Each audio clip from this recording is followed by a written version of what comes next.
तुम्ही कधी हा विचार केला आहे का? काही लोक महिन्याला 50,000 कमवून देखील करोडपती होतात, तर काही लोक महिन्याला 5 लाख कमवून देखील कायम पैशाच्या तणावामध्ये जगतात. असं का होतं? असं होतं कारण त्यांचं इन्कम कमी आहे हा प्रॉब्लेम नाहीये. असं होतं कारण त्यांच्या पैशाच्या सवयींमध्ये ना काहीतरी चुकतंय. नमस्कार मित्रांनो, माझं नाव नितीन घाडगे आणि गेल्या 16 वर्षापासून आम्ही हजारो कुटुंबांना त्यांच्या फायनान्शियल लाईफमध्ये योग्य डायरेक्शन देण्याचा प्रयत्न केलेला आहे. या जर्नीमध्ये आमच्यासोबत हजारो डॉक्टर्स, बिझनेस ओनर्स, त्याचबरोबर कॉर्पोरेट एक्झिक्युटिव्हज आहेत, ज्यांच्या फायनान्शियल लाईफमध्ये आम्ही योग्य दिशा देण्याचं काम केलेलं आहे. या 16 वर्षामध्ये एक गोष्ट आवर्जून मी तुम्हाला सांगेन, की जी आम्ही अंडरस्टँड केली आहे, लर्न केलेली आहे आणि ती म्हणजे मेजॉरिटी लोक त्यांच्या फायनान्शियल लाईफमध्ये स्ट्रगल का करतात?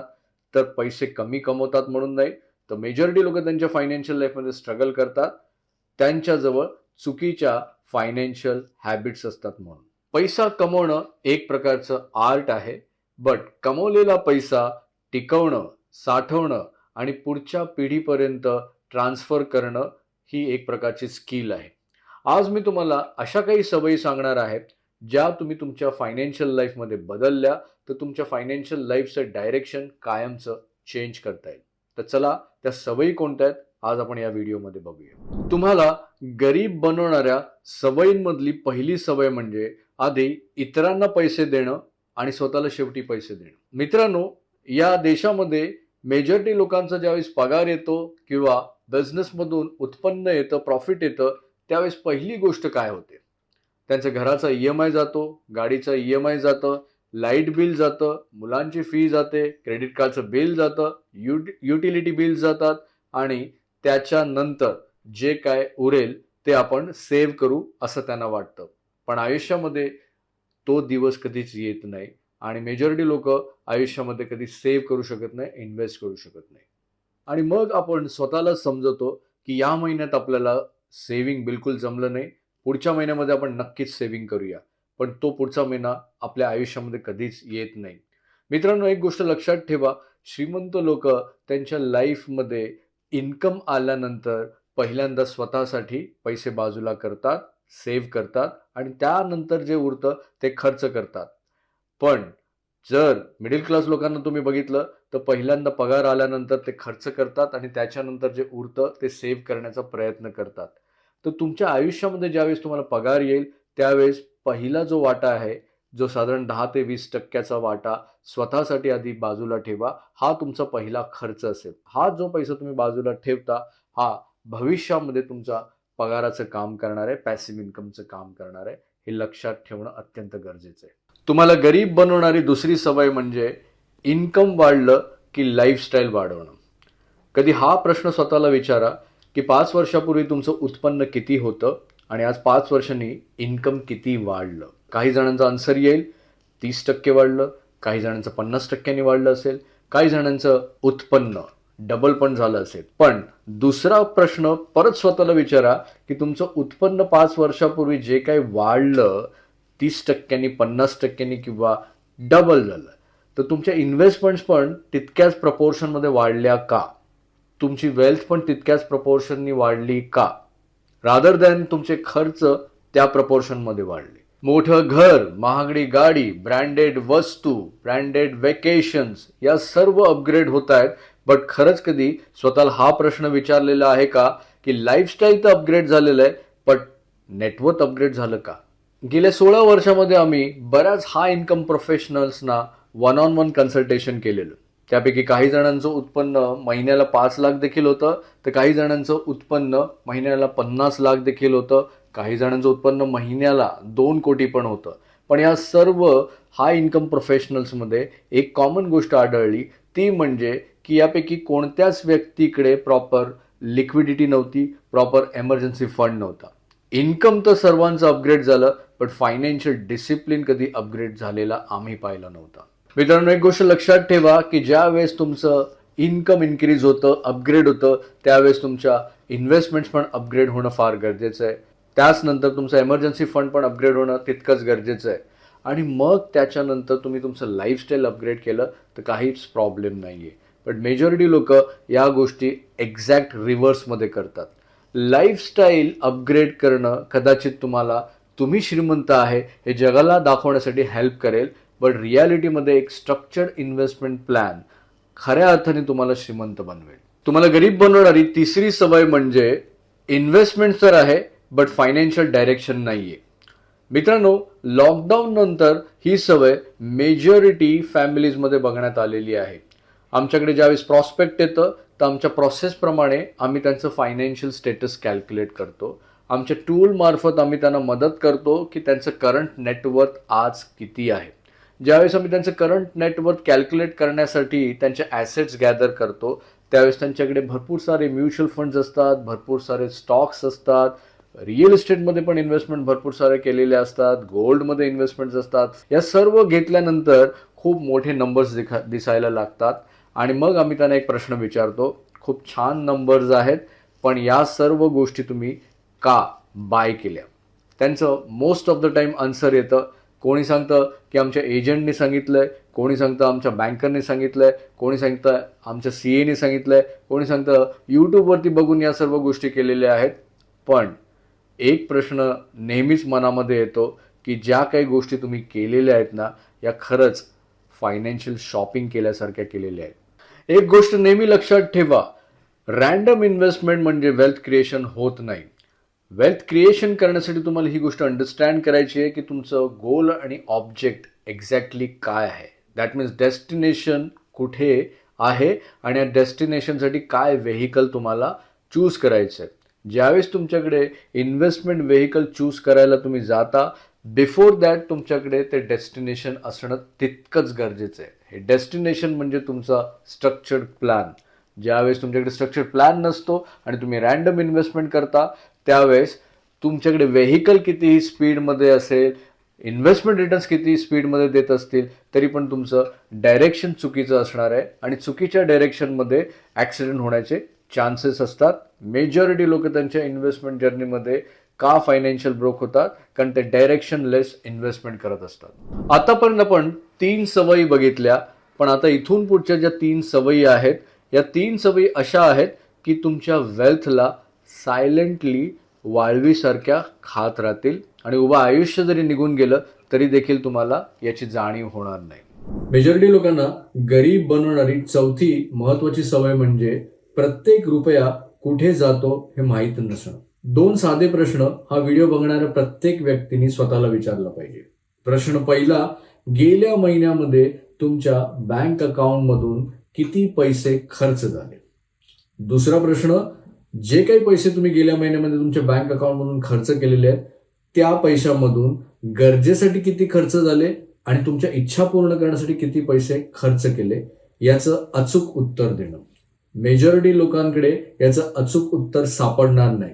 ज्यांच्याकडे याचं उत्तर असेल ते म्हणतील की साधारण आम्हाला कल्पना आहे. त्यांना ही गोष्ट अंडरस्टँड करायची आहे की तुमच्या फायनान्शियल लाईफमध्ये खरंच तुम्हाला सक्सेसफुल व्हायचं आहे तर तुमचं साधारण कल्पना आणि तुमचं फायनान्शियल क्लॅरिटी या दोन्ही गोष्टींमध्ये ह्यूज डिफरन्स आहे आणि हा डिफरन्स अंडरस्टँड करणं अत्यंत गरजेचं आहे. आजच्या काळामध्ये पैसे मोठ्या खर्चाने कधी संपत नाहीत, तर पैसे छोट्या छोट्या डेली बेसिसवरती होणाऱ्या खर्चाने संपतात. कधी हा विचार करा की भविष्यामध्ये तुम्ही जे काही डेली बेसिसवरती पैसे खर्च करणार आहात याचं प्रमाण कधी अंडरस्टँड केलेलं आहे का.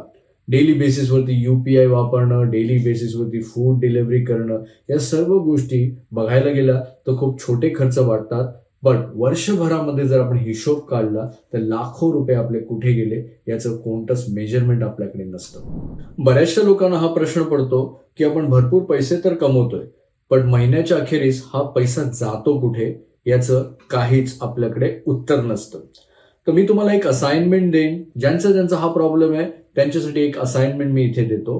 पुढचे 30 दिवस तुमचा पैसा कुठे जातोय हे प्रत्येक दिवशी तुमच्या नोटपॅडवरती किंवा डायरीवरती लिहायला सुरुवात करा.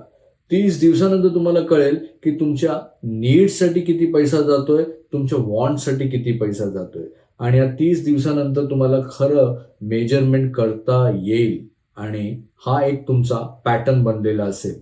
कारण ज्या गोष्टी तुम्ही मेजर करू शकत नाही त्या गोष्टी तुम्ही भविष्यामध्ये कधी इम्प्रूव्ह देखील करू शकत नाही. तुमचा बिझनेस असेल तर तुम्ही डेली बेसिसवरती तुमचं सेल्स रिपोर्ट चेक करता, डेली बेसिसवरती तुमचा प्रॉफिट चेक करता, डेली बेसिसवरती तुमची कॅश फ्लो चेक करता.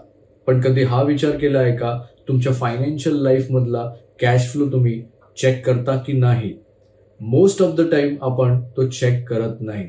ज्या गोष्टी तुम्ही चेक करत नाही त्यावरती तुम्हाला कंट्रोल मिळवणं फार चॅलेंजिंग होईल.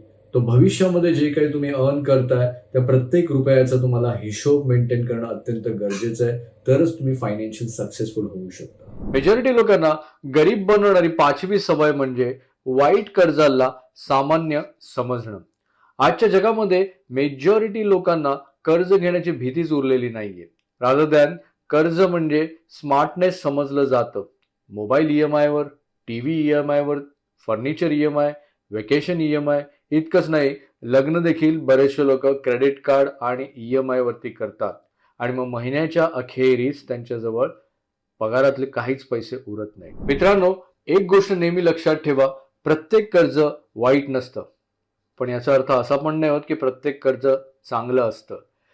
जे कर्ज घेतल्यानंतर तुमचं इन्कम जनरेट होतं ते कर्ज कदाचित तुमच्यासाठी चांगलं आहे, पण जे कर्ज घेतल्यानंतर फक्त तुम्ही तुमची लाईफस्टाईल शो करताय आणि भविष्यामध्ये येणाऱ्या इन्कमला तुम्ही आजच खर्च करताय, ते कर्ज तुमच्यासाठी नेहमीच वाईट ठरू शकतं. गेल्या 16 वर्षामध्ये आम्ही बऱ्याचशा हाय इन्कम प्रोफेशनल्सला वन ऑन वन कन्सल्टेशन केलं, पण एक गोष्ट प्रकर्षाने जाणवली की प्रत्येकाचं इन्कम तर हाय आहे, पण या हाय इन्कम मध्ये त्यांचे लाईफस्टाईल EMI देखील हाय आहेत.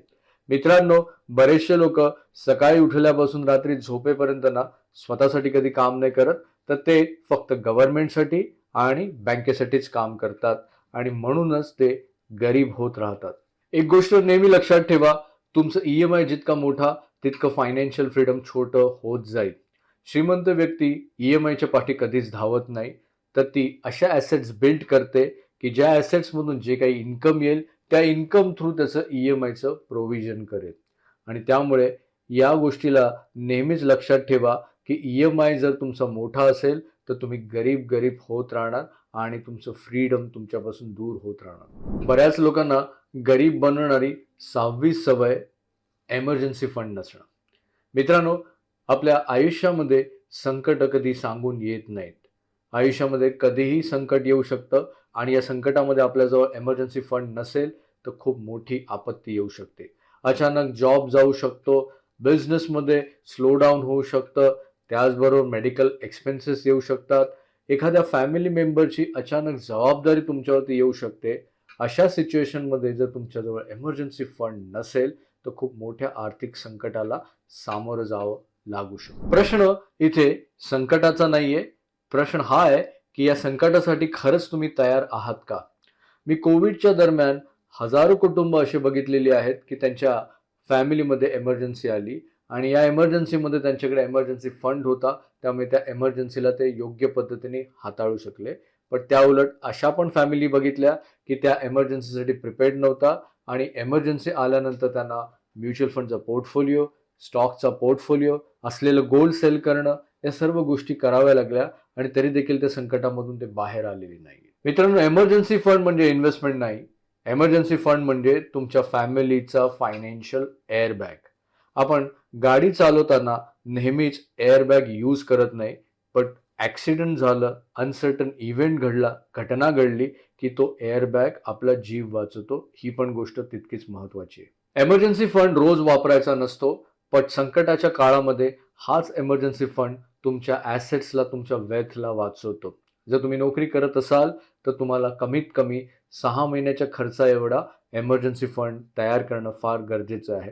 जर तुम्ही बिझनेस करताय तर बिझनेसमध्ये तुम्हाला 12 ते 18 महिन्याचा कॅश रिझर्व्ह ठेवणं गरजेचं आहे, कारण बिझनेसमध्ये अनसर्टनिटी असतात, इन्कम रेग्युलर नसतं. अशा वेळेस हा एमर्जन्सी फंड तुम्हाला वाचवू शकतो. मित्रांनो, आतापर्यंत आपण एका सर्वसामान्य व्यक्तीला गरीब बनवणाऱ्या 6 सवयी बघितल्या. इथून पुढे ज्या 3 सवयी असतील त्या सर्वसामान्य व्यक्तीला गरीब तर बनवतीलच, पण त्यांच्या पुढच्या पिढीला देखील फायनान्शियली वीक करतील, कोलॅप्स करतील. व्हिडिओ शेवटपर्यंत बघा. या पुढच्या 3 सवयी तुमचं फायनान्शियल लाईफ कम्प्लिटली चेंज करू शकतं. मेजॉरिटी लोकांना गरीब बनवणारी 7वी सवय म्हणजे इन्व्हेस्टमेंट उशिरा सुरू करणं. एक एक्झाम्पल घेऊया. 2 मित्र 25 वर्षाचे आहेत. दोघांनी त्यांचं शिक्षण पूर्ण केलंय आणि दोघंही एकाच कंपनीमध्ये जॉब करतायत. दोघांना पगार देखील सेम आहे. आता या दोन्ही मित्रांना वयाच्या 60व्या वर्षी त्यांचं रिटायरमेंट अकाउंटमध्ये 10 कोटी रुपयांची गरज आहे. एका मित्रांनी ₹25,000 दर महिन्याला इंडेक्स फंडमध्ये इन्व्हेस्ट करायला सुरुवात केलं. दुसरा मित्र म्हणतोय की मी आता करिअरची सुरुवात केलेली आहे, पहिल्यांदा मी एन्जॉय करतो. दुसऱ्या मित्रांनी तीच गोष्ट 5 वर्षांनी सुरू केली.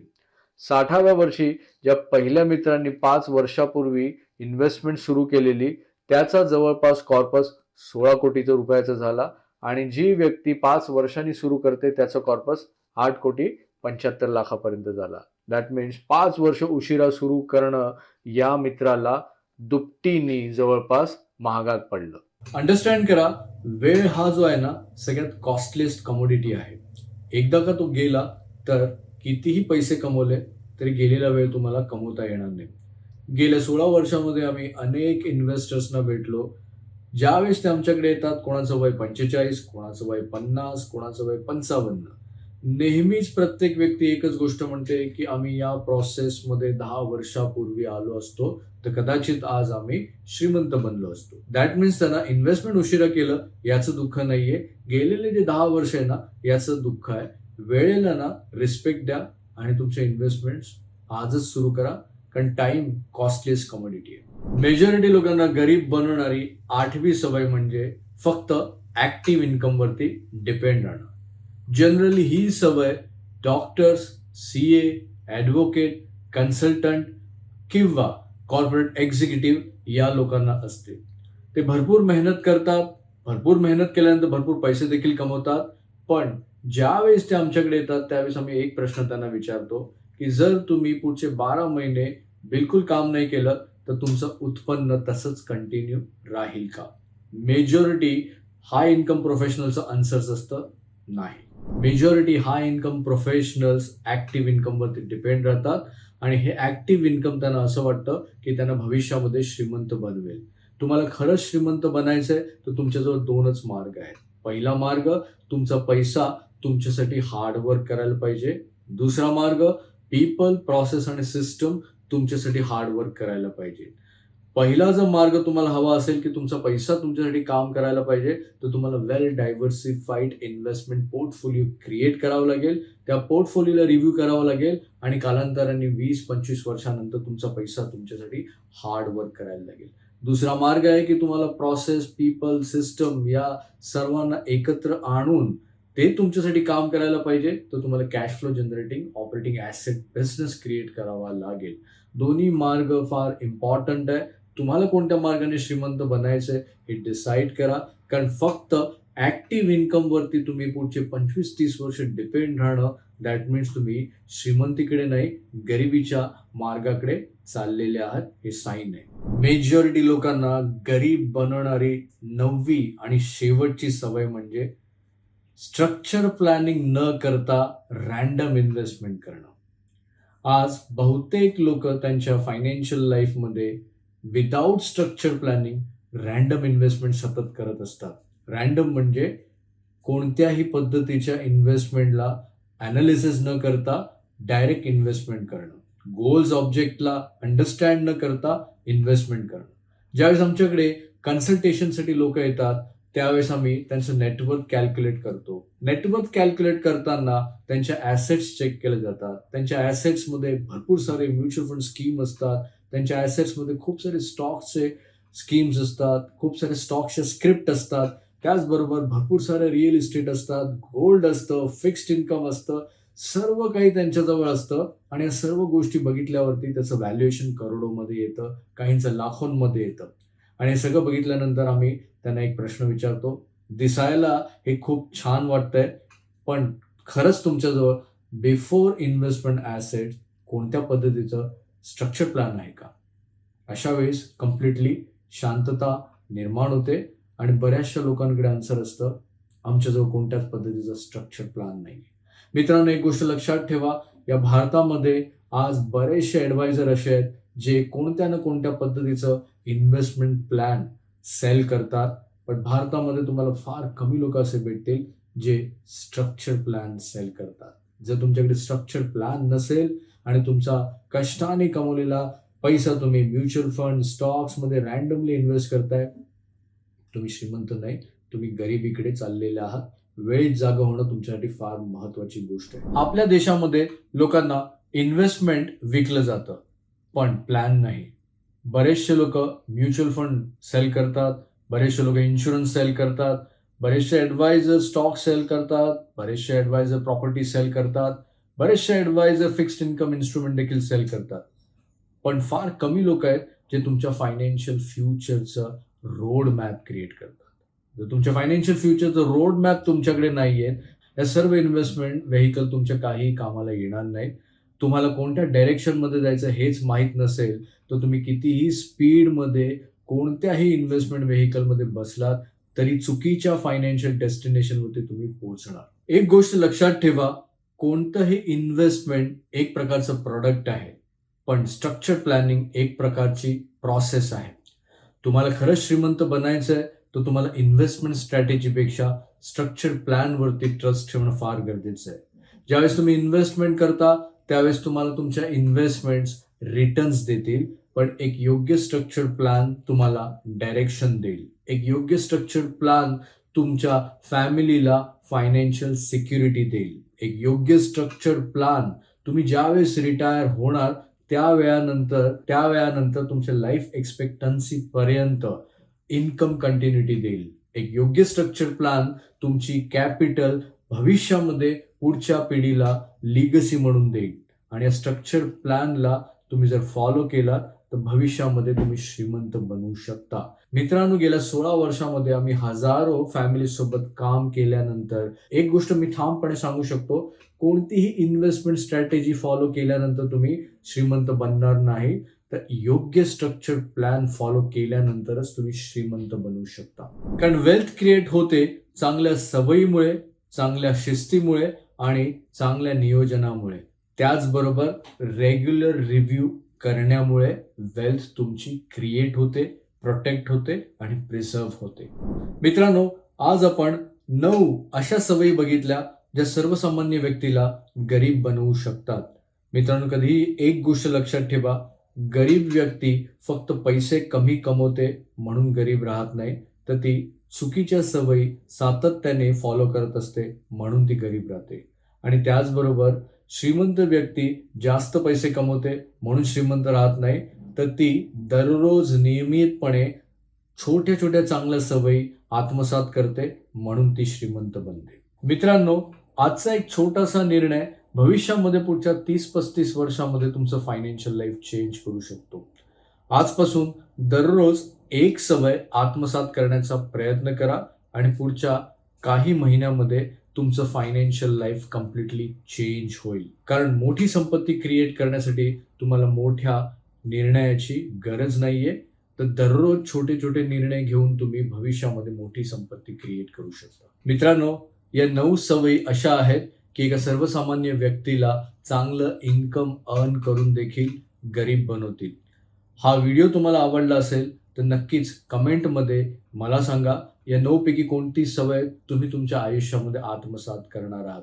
हा व्हिडिओ तुमच्या मित्रपरिवारामध्ये, कुटुंबामध्ये, तुमच्या बिझनेस पार्टनरला किंवा अशा व्यक्तीला पाठवा जे खूप चांगलं पैसे अर्न करतायत पण आजही ते फायनान्शियल फ्रीडमसाठी स्ट्रगल करतायत.